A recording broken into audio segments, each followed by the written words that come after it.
See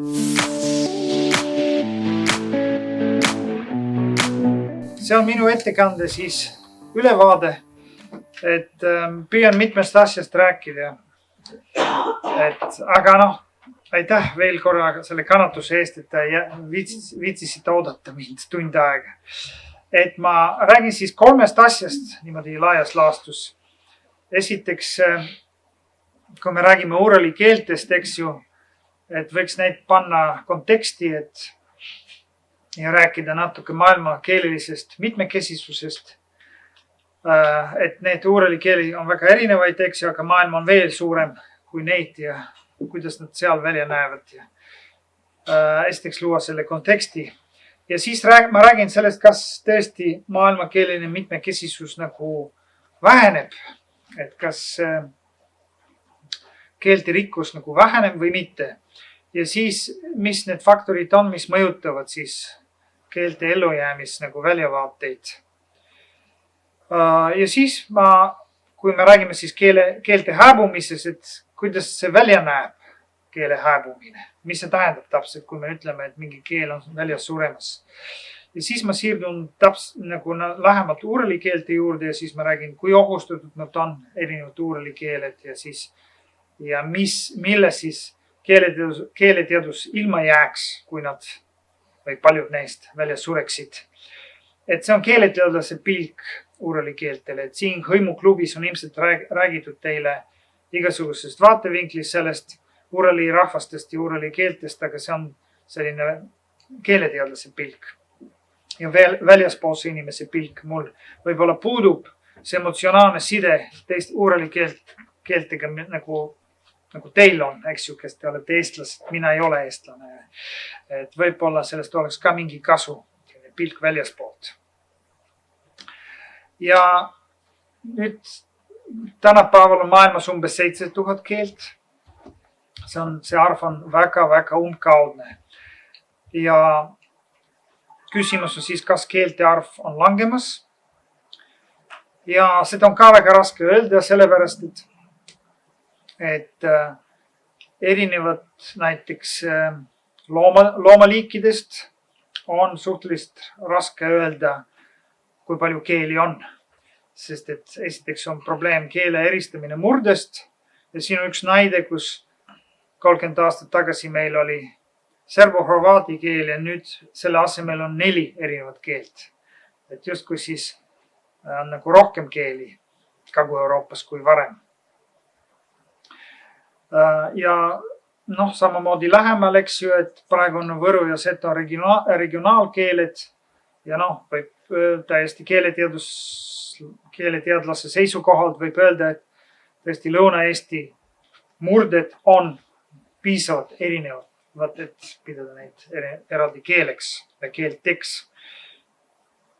Ja üldse siis teine probleem on see, et elavate ja hääbunute keelte eristamine on väga tinglik. Et kas liivi keel on elus keel? Mis te arvate? Ma ka ei tea seda, aga mul on üks magistrant praegu, kes kirjutab magistritööd liivi verbidest. Ja siis tal oli vaja, ta kirjutab sellistest verbidest nagu ehmatama eesti keeles. Ehmatama on selline verb, tegusõna, mida saab kasutada nii transitiivsena kui intransitiivsena. Saab öelda, et ma ehmatan sind ja siis sa ehmatad, eks ju. Ja siis ta kirjutab magistritööd sellistest verbidest liivi keeles ja neid on ilmselt suhteliselt palju sõnaraamatute põhjal otsustades. Aga tal on vaja testisikut, keegi, kes seda liivi keelt oskab niimoodi, et ta oleks selline usaldusväärne ja siis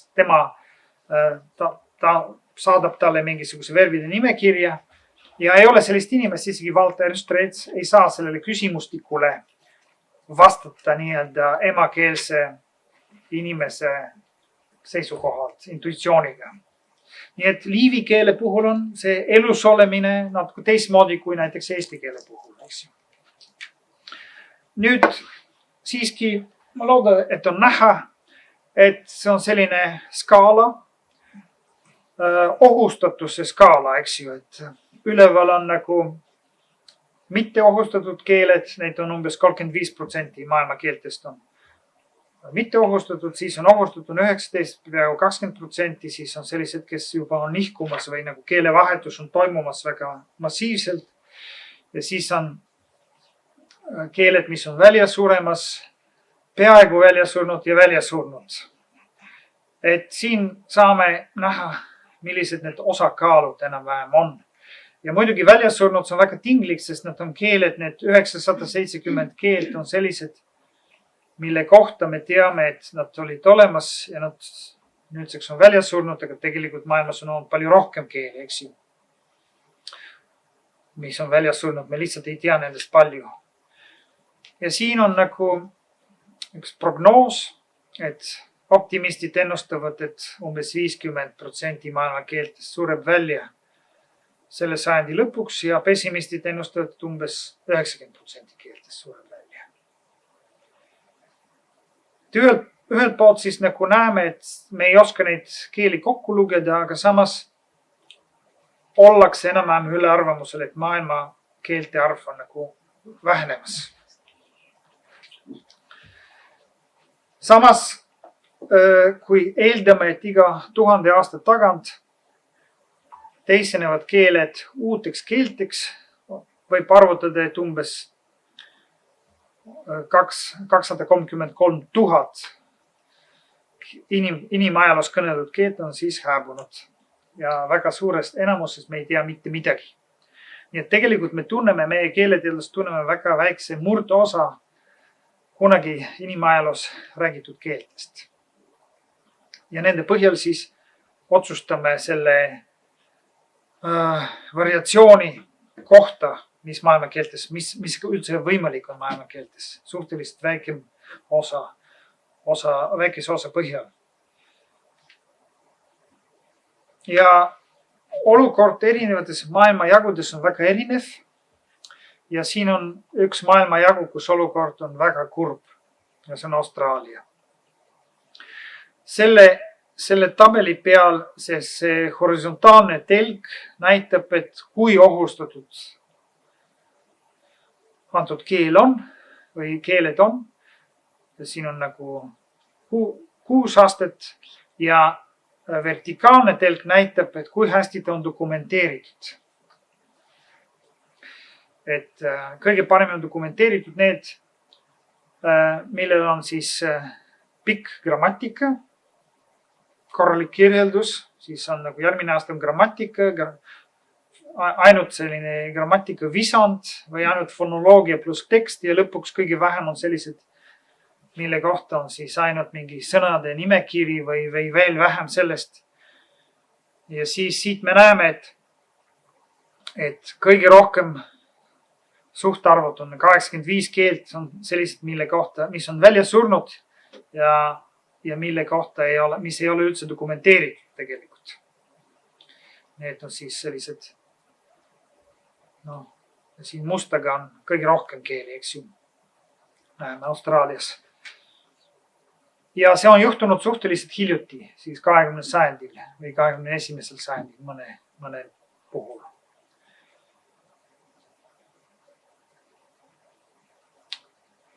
Nüüd, kui vaadata asja natuke teisest perspektiivist, et keelte väljasuremine ei pruugi tähendada maailma keelelise mitmekesisuse vähenemist.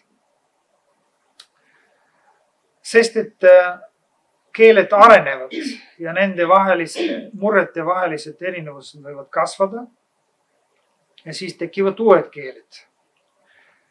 Ja nüüd, kui me vaatame seda kõige rohkem kasutatud andmebaasi etnoloog, siis paradoksaalsel viisil paistab, et keelte arv on suurenenud.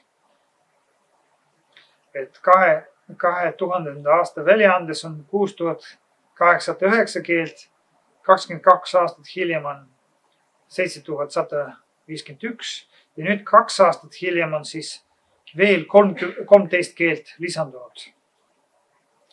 Ja kuidas see võimalik on, eks ju? Miks on teadaolevate keelte arv hoopis kasvanud? Mis te arvate, et mismoodi see võiks, kuidas see on juhtunud? Teadmisi on juurde tulnud nende kohta. Ja siis, kui on tulnud juurde teadmisi, siis on juhtunud, et mingite murete kohta on hakatud arvama, et nad on eraldi keeled või näiteks. Jah. See on üks tavaline viis, aga on veel 2 võimalust keelte arvu kasvatamiseks. Üks teoreetiliselt võimalik ja see juhtub aga väga harva tänapäeva maailmas, et leitakse uusi keeli, täiesti uusi keeli. Ja muidugi praegu see juhtub viipekeeltega, kuna see andmebaas sisaldab ka viipekeeli. Aga on veel üks võimalus, et avastatakse hääbunuks peetud keele uusi kõnelejaid. Ja te tunnete urelikeelte puhul seda kamassi keele lugu ilmselt. Et siin ei ole vist näha väga hästi, et Ago Künnap avastas kamassi keele kõneleja 80-ndate lõpus ja arvati, et kamassi keel on välja surnud, et juba kuskil 50-ndatel võib-olla isegi varem. Ja veel üks suvaline näide on Vilela keel Argentiinas, kus keel, mida arvati välja surnuks juba 30-ndatel ja 2010-ndatel siis Buenos Aireses linnas leiti ühe kõneleja. Ja siis selle läbi siis Vilela keel siirdus elavate keelte hulka selles etnoloogia andmebaasis. Nii et see ei ole väga lihtne öelda, kas keelte on nagu ühe vähem keeli. Nüüd ma siirdun selle järgmise teema juurde, et mille sõltub keele elujõud. Ja on 2 sellist suurt faktorit. Üks on nagu need loodustingimus, see, mis ei sõltu inimestest. Ja teine on nagu inimtegevus. Ja mingil määral sõltub tõesti loodustingimustes, aga palju rohkem siiski inimtegevusest. See keelte elujõud, et kas nad surevad välja või mitte. Et näiteks on selge, et ürgmetsas ja mägedes on palju väikseid keeli, mis on siiski väga elujõulised. Ja näiteks sellised keeled, kus on nagu ainult paarsada või paar tuhat kõnelejad, aga nad on olnud paarsada või paar tuhat juba 200 aastat või 300 aastat. Et see arv püsib hästi. Ja samas polaarjooned aga on ainult 20–30 keelt ja nendest ainult mõned inuiidi keelevormid ei ole väljasuremisohus. Nad on väga ohustatud. Et polaarjoone taga on maailma keeline mitmekesisus väga suures ohus. Palju suurem faktor on inimese tegevus. Ja siin on igasugused klassifikatsioonid, mis püüavad neid faktoreid, inimese tegevusi või faktorid nagu loetleda. Kindlasti on üks klassifikatsioon ütleb, et nagu kogukonna sisesed tegurid, näiteks sellised asjad nagu endogaamia versus exogaamia. See tähendab seda, kas abielutakse kogukonna sees ainult või on lubatud ka kogukonna väliselt abielluda. Usund on kindlasti väga oluline. Siin mul on 3, ma räägin soome-ugri lastest natuke hiljem, aga siin mul on 3 väga erinevat näidet. Karjalased, komid ja marid. Et kui vaadata nende sellist religioosset elu, need on väga erinevad juhtumid. Karjalased on täpselt nagu venelased, nad on õigeusklikud, nad ei erine ümber olevatest venelastest. Nende religioosus on sarnane. Et selles mõttes nad ei saa vastanduda mitte kuidagi venelastele või mingitele teistele rühmadele religiooni kaudu. Et õigeusk ei ole karjalaste jaoks midagi, mis hoiaks väga nende kultuuri või keelt. Komid ja marid on teistmoodi. Maride puhul on nii, et seal on päris palju säilinud sellist vana usku, šamanismi ja siis tänaseni mingi teatud protsent, ma ei tea, 20% või kui palju nendest marides määratlevad ennast, et selle traditsioonilise usu läbi, et maridel on mingisugune teistsugune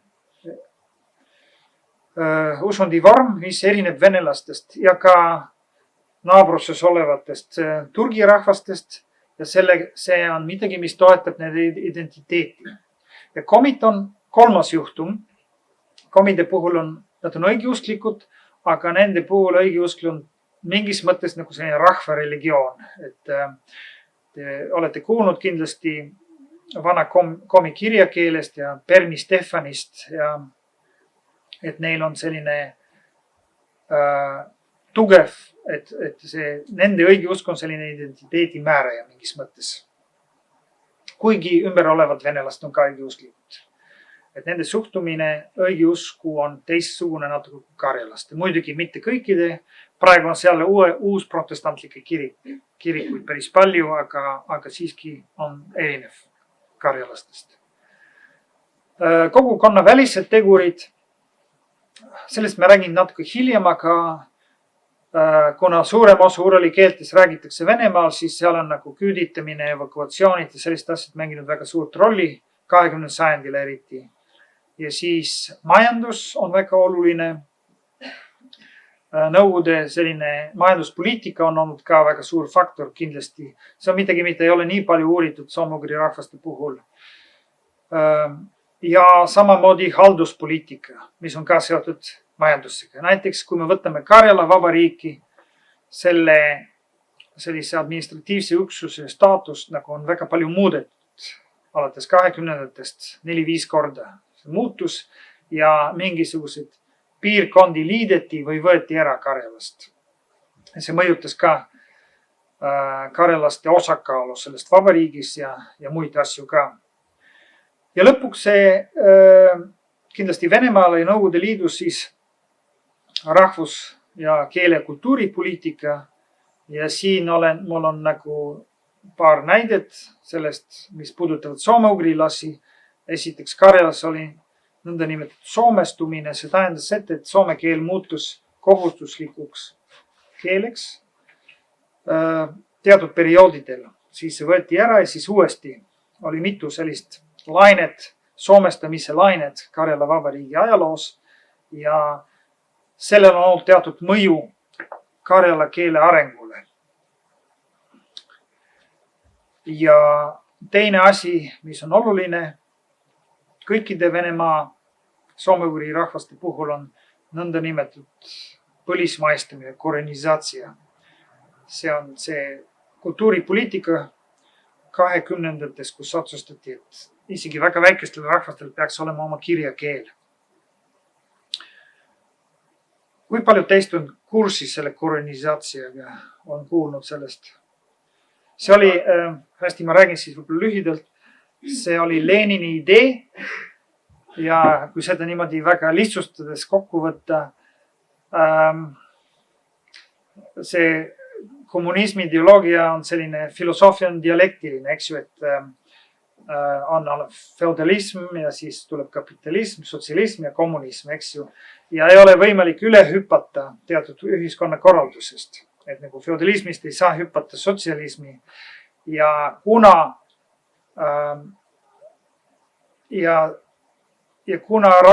selles mõttes kuna rahvus või natsioon on selline kapitalismi sünnitis, et nagu rahvused tekkisidki kapitalismi ajal, aga paljud nendest Põhjamaa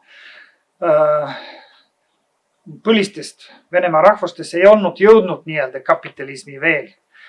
Siis Lenini arvates oli vaja luua kapitalismi sellised välised atribuudid nagu rahvus, oma kirjakeel,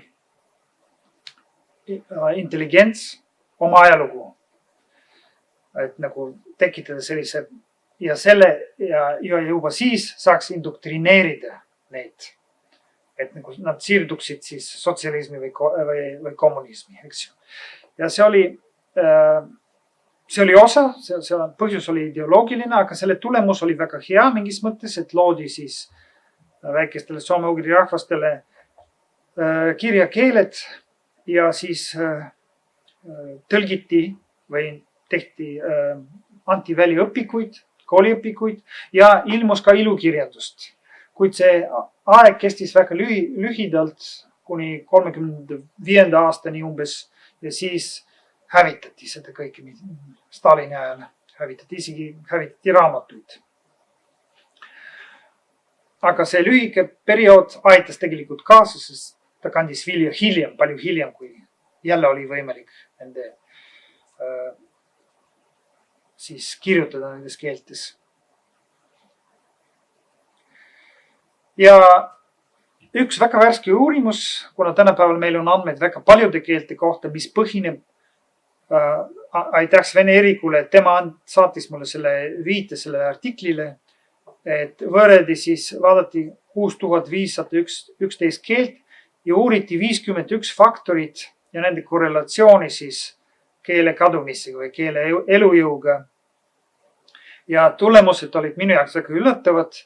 Näiteks selgus, et ei ole see keelte elujõud või väljasuremise tõenäosuse korreleeru sellega, kui palju keelekontaktidega, kui tugevas kontaktis nad on teiste keeltega.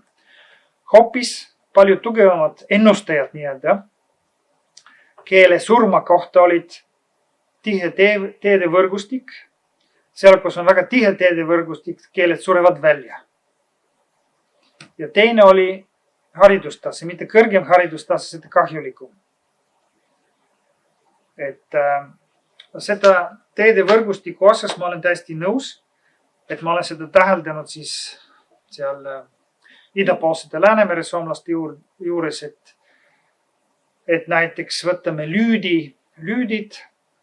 Nad elasid sellisel väga kitsal alal, mis on 200 kilomeetrit pikk põhjast lõuna, aga mitte üheski kohas ei ole üle 30 kilomeetrit lai.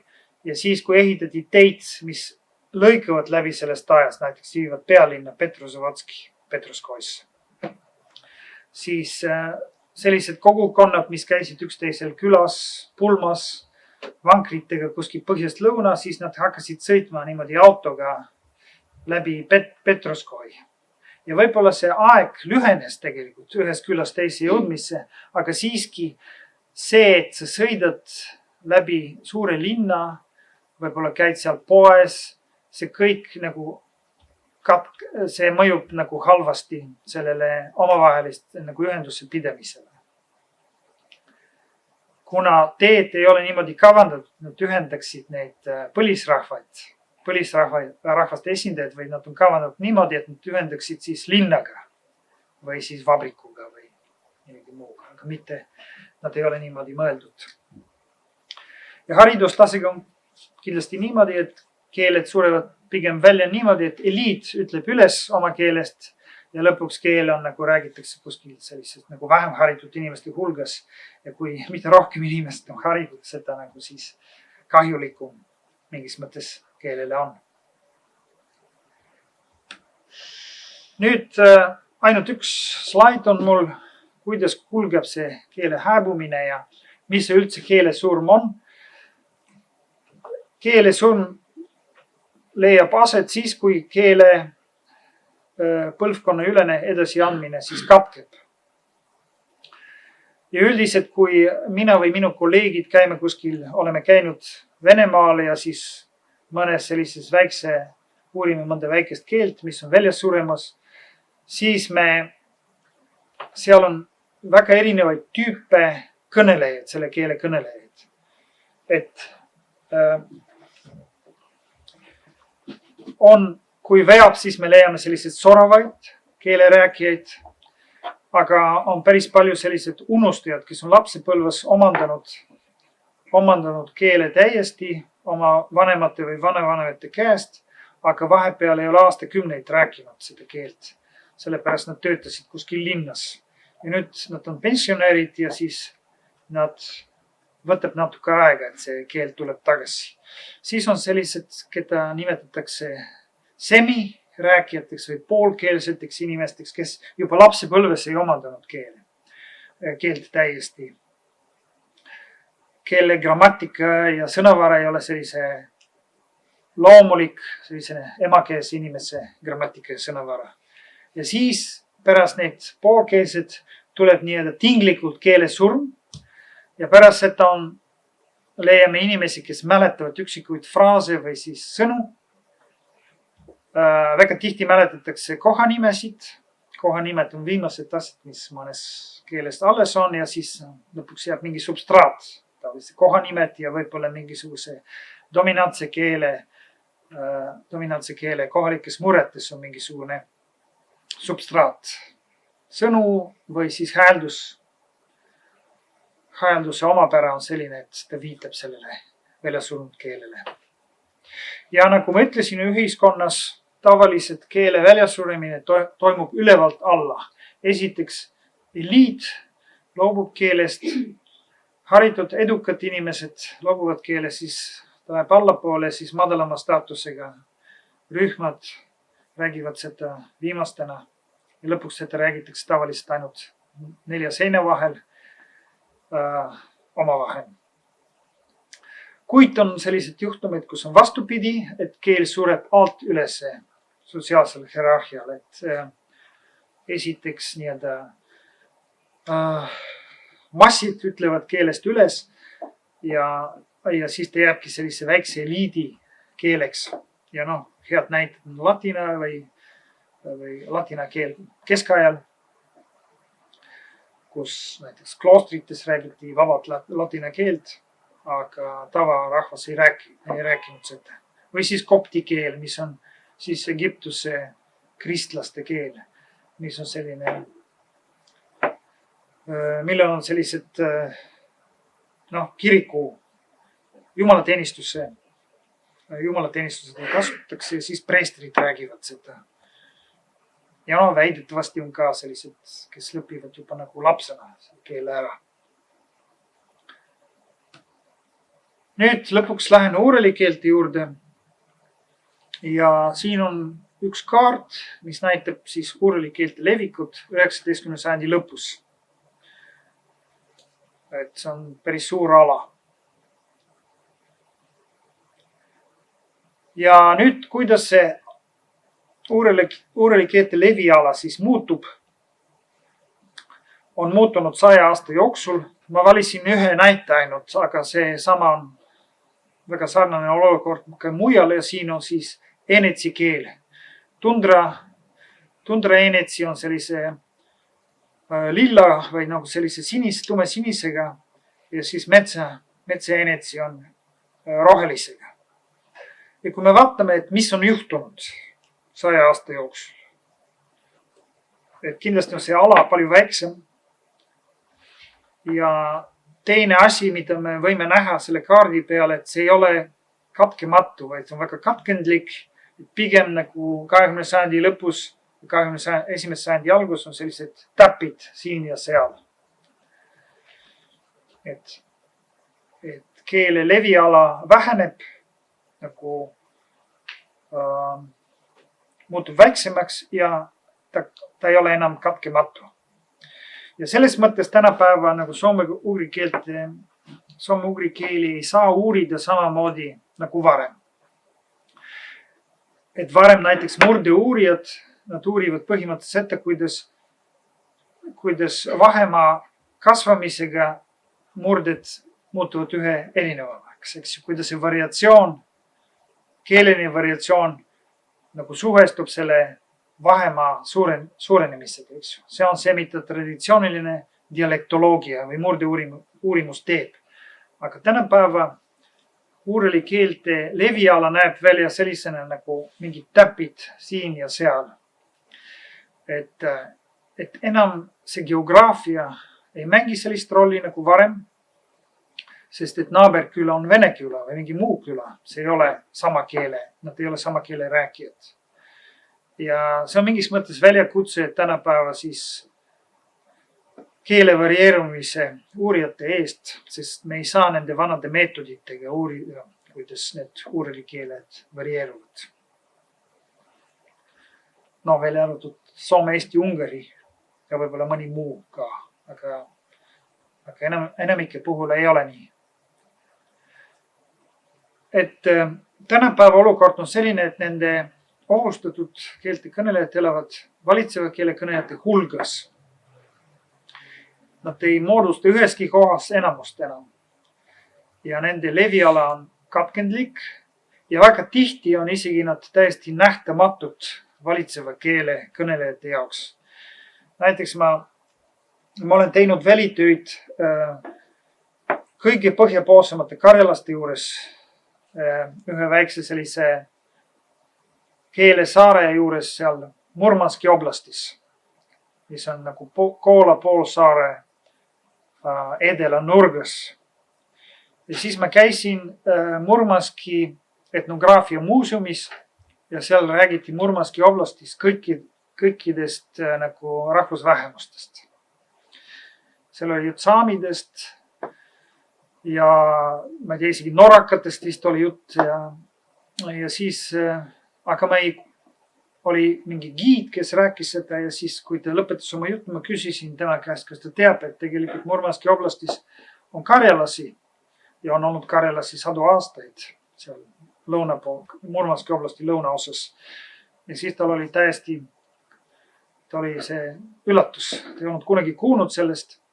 Ta oli ilmselt õppinud kohalikus ülikoolis ajalugu või midagi sellist ja ta ei olnud teadlik üldse sellest. Et nad on nagu nähtamatud. Kui nad on kultuuriliselt väga sarnased venelastega, siis nad kaovad ära. Et mul oli sellised keelejuhid, kes ütlesid, nad töötasid 30 aastat, 40 aastat kuskil Kirovis või Apatitis või Murmanskis ja nende isegi kõige lähedasemad töökaaslased ei teadnud, et nad on karjalased. Kuna see ei olnud mitte isegi niivõrd, et nad varjaksid seda, või see ei olnud üldse mingi teema suures linnas kuskil, et see on nagu seal oluline. Oli ka mingi tšetšeene seal, igasuguseid oli. Ja teine väljakutse on see, et tegelikult me arvame, et keeled on väljas suremis, aga ilmselt on hästi palju nende keelte kõnelejad suurtes linnades nagu Peterburi või Moskvas. Võimalik, et Moskvas on 10 000 karjalasi või mingisugused muid, keda saaks kasutada või isegi sellised väljas surevate keelte kõnelejad, aga kuidas neid leida, eks ju. Ja selles mõttes Venemaad ei ole täiesti unikaalne. Et me teame Ameerika, eriti California ajaloost, et sellised mitmed põliskeeled ei surnud oma ajaloolised leviku alal, vaid nad surid kuskil Los Angelesse või San Diego kuskil slummides. Et Venemaal on ilmselt natuke sama olukord, aga sellest me ei tea midagi tegelikult. Ja siin on paar pilti lihtsalt, et see vasakpoolne on siis see Kolvitsa küla, mis on maailma kõige põhjapoolsem küla, Karjala küla. Ja kus nagu te näete siin, see maastik on selline mägine, seal on sellised üle 1500 meetrit kõrged mäed, et hoopis teine maastik kui ajaloolises Karjalas. Ja seal oli aastal 2017, kui ma sinna esimest korda sattusin, oli 8 inimest, kes rääkisid karjala keelt. Ja nüüd on võib-olla 3 või midagi sellist. Ja ühe kolleegiga, kes on siin pildil paremalt pool, kirjutasime raamatut selle Kolvitsa küla karjala keelest. Ja siin paremal pool on siis maailma lõunapoolseim karjalaste siis, nad on mitu küla. Ja see on Djorža Karjala, mis on ainult 150 kilomeetrit Moskvas, Tveri oblastis, peaaegu Smolenski oblasti piiril. Ja arvati, et see on enam-vähem, et see on nagu välja surnud, aga me leidsime 4-5 inimest, kes mingil määral rääkisid siis Djorža Karjala keelt. Jaan Õispuu on käinud nende juures väga palju ja isegi mõned keelejuhid, keda me kohtasime seal, mäletasid Jaan Õispuud ja ütlesid, et nad saavad iga aasta postkaardi tema käest. Kuigi ta ei ole seal võib-olla 30 aastat käinud. Ja nüüd, kui vaadata natuke neid arvudes, ma lihtsalt tahan näiteks tuua, kui suur väljakutse on see, et aru saada üldse, mis toimub, eks ju, et kõik andmed, mis meil on Venemaa rahvaloendustest, eks ju, et ja rahvaloendustel küsitakse, et kelleks nad peavad ennast etniliselt ja mis keeli nad oskavad ja mis on nende emakeel, eks ju. Ja kui võrrelda siin natuke, mis on toimunud,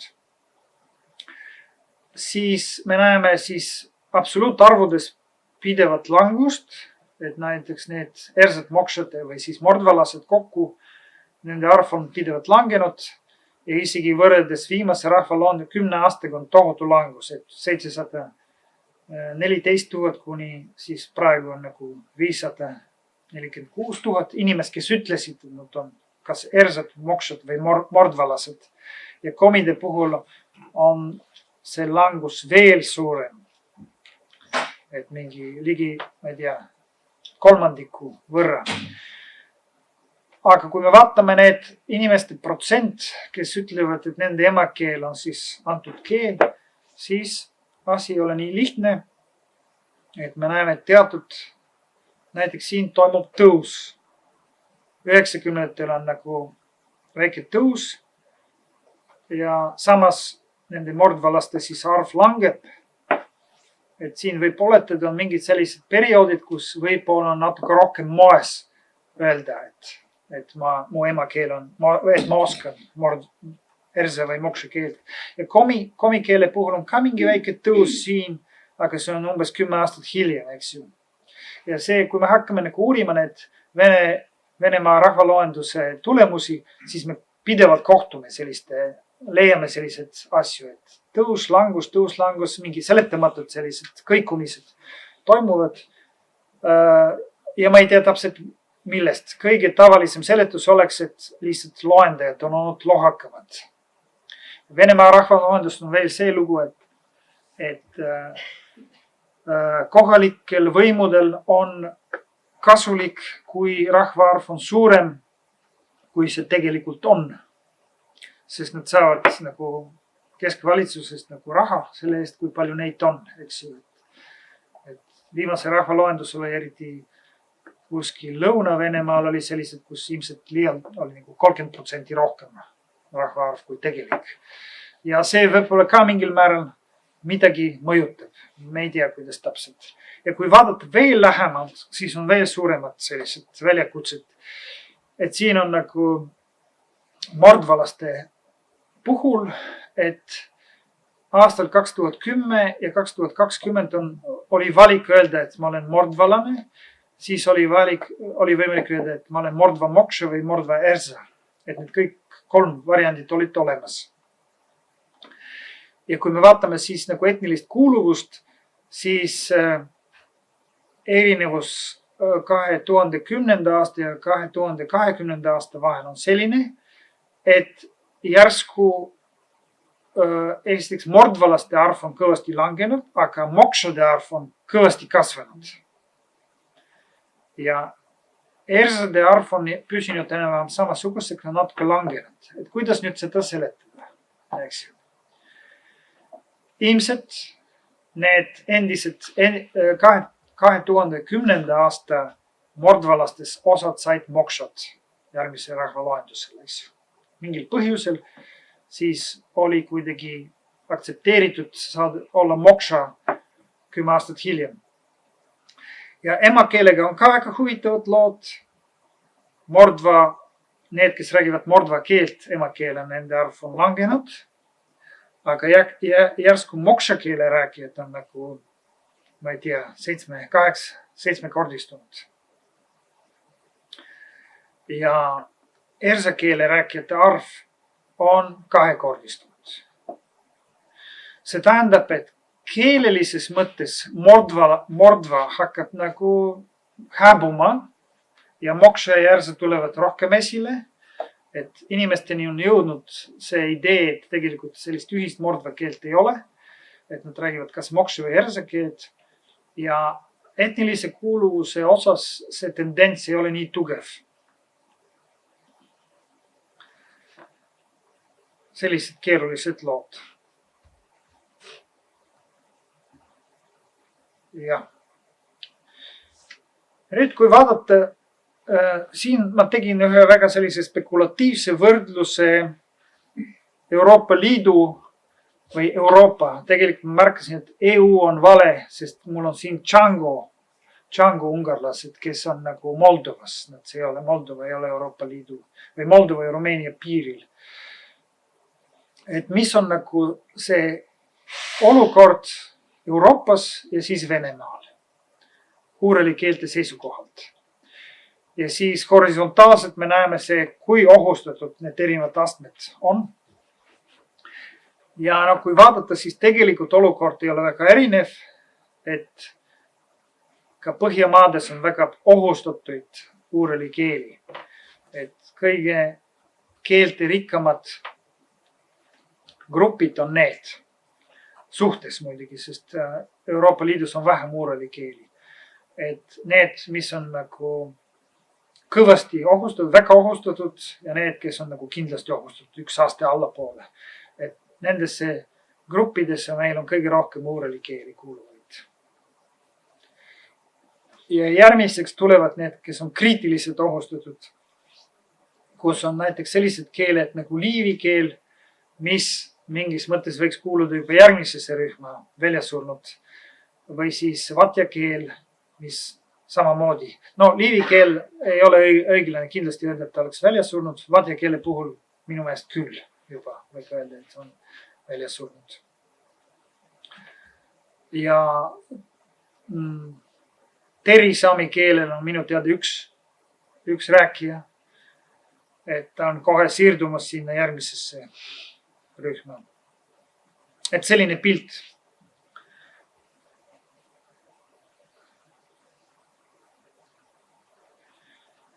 Nüüd, kas keele hääbumist saab peatada?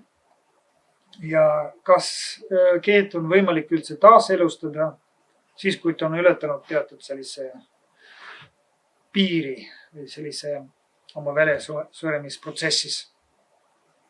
No selge see, et loomaliikide väljasuremist on raske peatada. Kui mingisugune loomaliik on väljasurnud, selle tagasi ellu kutsuda on nagu raske või võimatu. Selle Euroopa piisoniga väidetavasti tehti midagi sellist, aga keeltega on natuke lihtsam, rohkem see võimalik. Ja meil on isegi mõned positiivsed näited huurelikeelte hulgas.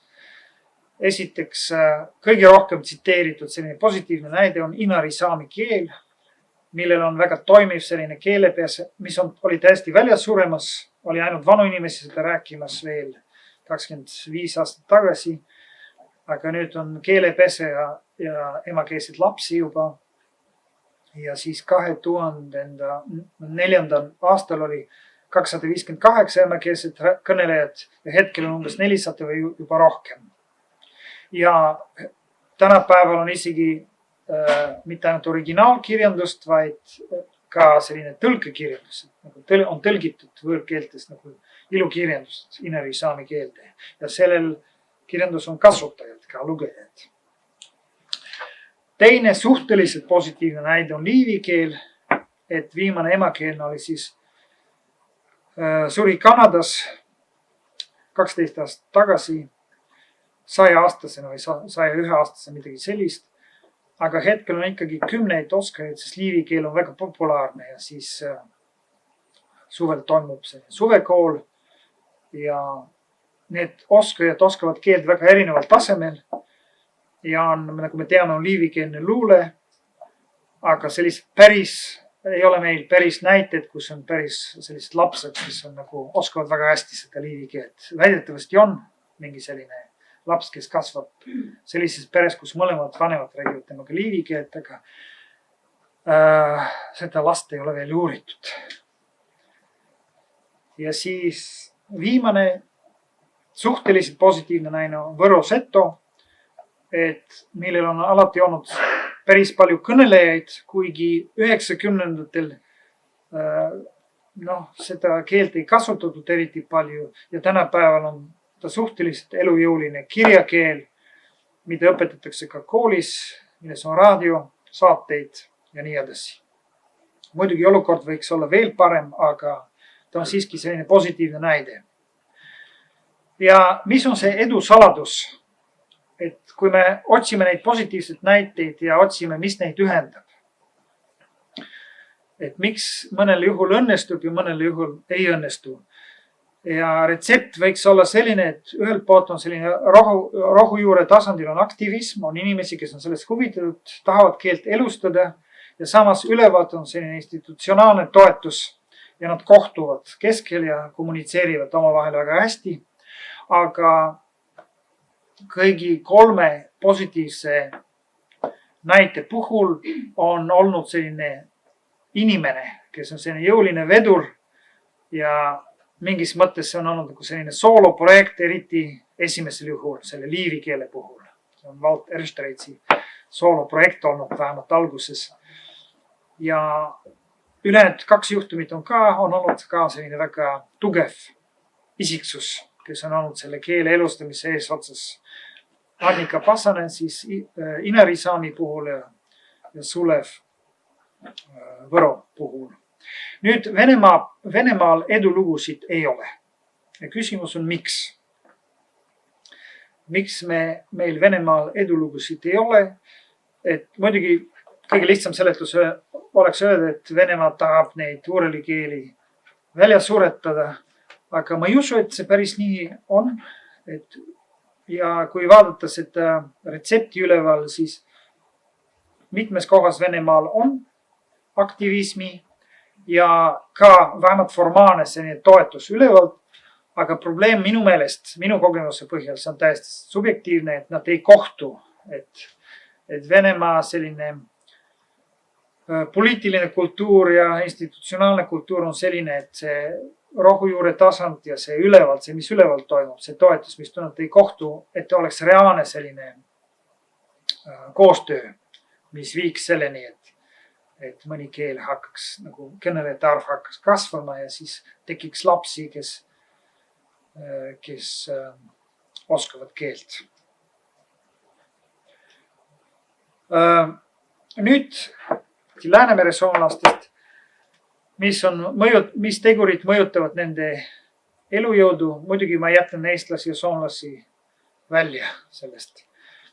Ja see kõik põhineb natuke nad on sellised isiklikud mõtisklused natuke. Kindlasti Läänemere soomlaste puhul on väga suur tegur on piirid ja haldusajalugu.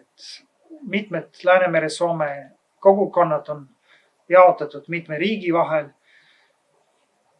Üks juhtum on piiri-Karjala keel või murre, mis on nagu Soome ja Venemaa vahel, aga Venemaa poolel see on täiesti tühjaks jäänud piirkond, seal elab ainult venelasi ja need, kes on Soome poole tulnud siis peale sõda, siis nad on igal pool laiali Soomes ja praktiliselt see on nagu selline kunagi väga suur selline murre, mida on räägitud hästi, on palju kõnelejaid veel 80 aastat tagasi, nüüd on nagu välja suremas. Ja Setoga on sama lugu, et teatud selline sidusus Eesti, Venemaa ja Läti vahel väga keeruline. Teine faktor on hariduspoliitika ja ajalugu.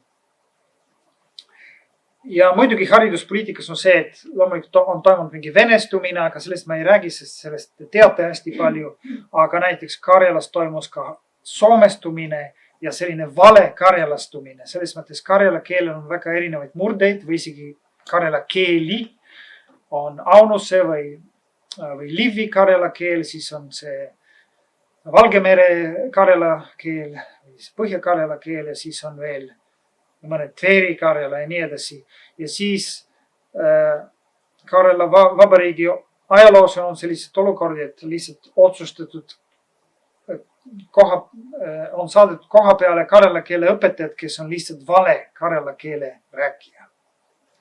See on ka mõjunud halvasti kohaliku murde oskamisele ja samamoodi soome keelega, kuna soome-karjala on lähedased, eriti Põhja-Karjala keel, siis ta on nagu nii-öelda tasandunud soome keele suunas.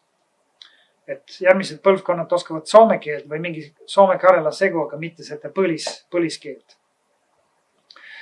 Sama lugu on natuke Petseris või selle Petseri rajoonis, kus setu lapsed on käinud, peaaegu kõik on käinud siis Petseri Eesti koolis ja siis, kui nad tuleb Tartu Ülikooli uurija ja siis tahab nendega setu keelt rääkida, nad räägivad täiesti puhast kirjakeelt ja ei saa üldse nagu setu keelt nende käest. Ja siis, kui ma seal käisin, me otsisime väga kaua, et leida setud, kes ei ole Eesti koolis käinud.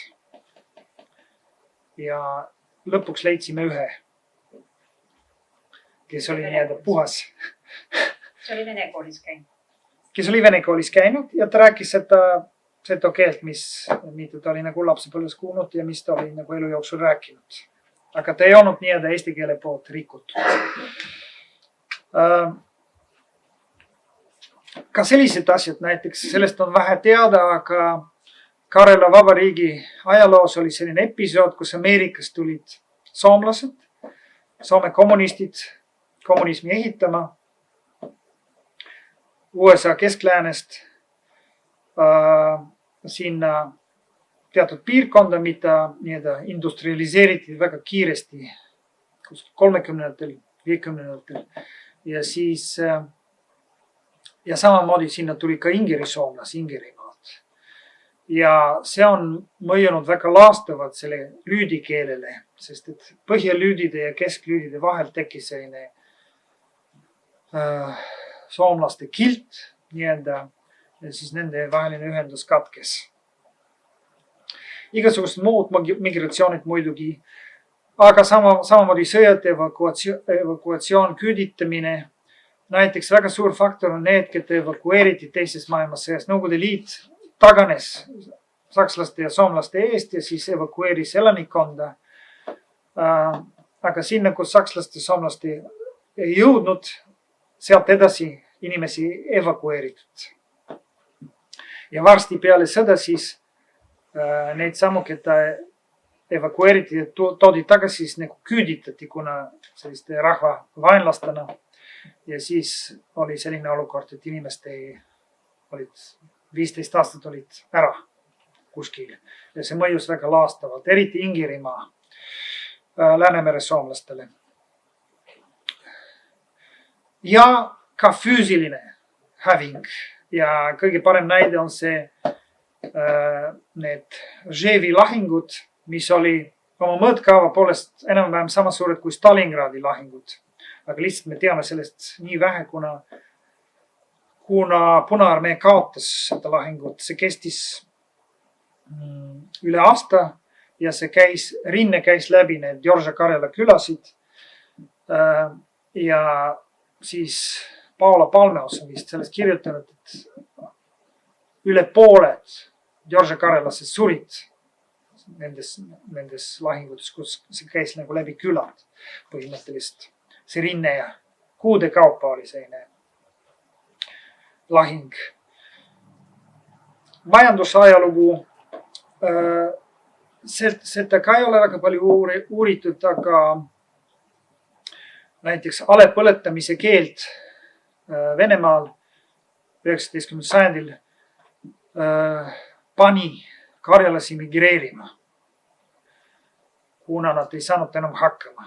Ja siis näiteks see sama Kolvitsa küla seal Murmanski oblastis tekkiski selle tagajärjel, et nad pidid migreerima sellisele alale, kus nad ei tahtnud sõltuda nii kõvasti põllumajanduses, kus sai nagu kalapüügiga näiteks elatist teenida. Ja siis nad migreerisid mitusada kilomeetrit põhja poole. Ja nii edasi, eks ju. Näiteks Soomes on Valgemere Karjalas on nagu Soome võõrtöölisi kuskil 20-30 hiljem. Ja siis Ilmari Kiant on kirjutanud sellest, kuidas kohalik murre tõesti tasandus soome keele suunas, et ta muutus selliseks oli nii palju neid, kes elasid mõned aastad seal, et see kohalik mure siis muutus selliseks soome keeleks. Transpordi ajalugu, ma rääkisin sellest natuke, et teed tegelikult nende põliskogukondade puhul teed ei ühenda, vaid pigem lahutavad. Sest teed ei ole planeeritud ühendada neid, vaid ühendada neid kellegi teisega. Palgi parvetamine lõpp kuskil 70-ndatel mõjutas ka väga laastavalt samamoodi, kuna siis palgi parvetamise kaudu olid mingid ühendused erinevate kogukondade vahel ja siis need lõpetati. Ja lõpuks vist 2 minutit sellest, mis keeleteadus ilma jääb, et keeleteadust uurivad maailmakeelte variatsiooni, mis on võimalik ja mis on võimatu maailmakeeltes ja tegelikult uurelikeeled on väga huvitavad keeled. Nad on väga unikaalsed mingis mõttes. Näiteks uurelikeeled on hästi palju kõneviise. Et mordva keeled on albaania keele kõrval kõige kõneviisi rikkamad Euroopas. Samojeedi keeled on kõige kõneviisi rikkamad Euraasias hoopis. Et väga teatud sellise struktuurilise rikkuse poolest nagu uurelikeeled on väga erilised ja siis kui nad väljas surevad, siis keeleteadus kaotab palju. Ja siin on veel mõned näited, on ka üks eksootiline joon eesti keele puhul, kus on nagu 3 kvantiteetiga astme vaheldust, eks ju. See on päris haruldane maailmas. Et uurelikeeltes on päris palju sellised jooni, mis on maailmas haruldast. Ja kui nad väljas surevad, siis maailma täiesti struktuuriline mitmekesisus langeb nende väljasuremisega. Ja nad on ka selles mõttes unikaalsed keeled, et nad on suhteliselt hästi kirjeldatud keeled ja neil on väga pikk uurimuslugu kuskil 19. sajandi keskelt. Neid on pidevalt uuritud ja samas paljud neist on väljas suremas hetkel. Nii et me saame nagu jälgida seda keele surma, mis toimub keelestruktuuris, sest nad on hästi kirjeldatud, me teame, mis on juhtunud aja jooksul. Ja see on suhteliselt haruldane. Mingis mõttes luksus uurija jaoks. No siin on üks tabel, mis näitab seda, et näiteks moksha keel on selline, mille on suhteliselt palju kõnelejaid, tänapäeval üle 100 000, aga mis on samas väga ohustatud, sest alla 30-aastased, kes räägivad moksha keelt, on väga vähe. Ja see on selline huvitav sotsiolingvistiline väljakutse, et sul on palju kõnelejaid, aga keel on väga ohustatud. Et see kombinatsioon ei ole väga sagedane. Tavaliselt on vähe kõnelejad ja keel sureb tasapisi, aga uurelikeelte hulgas meil on selline. Ja selles mõttes on nagu pakub võimalus huvitavate sotsiolingvistiliste uurimuste jaoks. Ja see oli viimane. Aitäh, see on karela keeles aitäh. Siis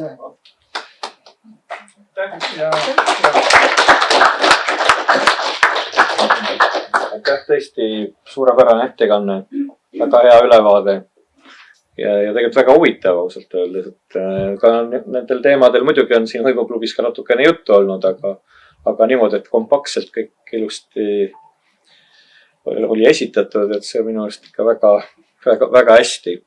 Aga ma usun, et kindlasti tekkis äkki küsimusi. Jah, olge julgemad.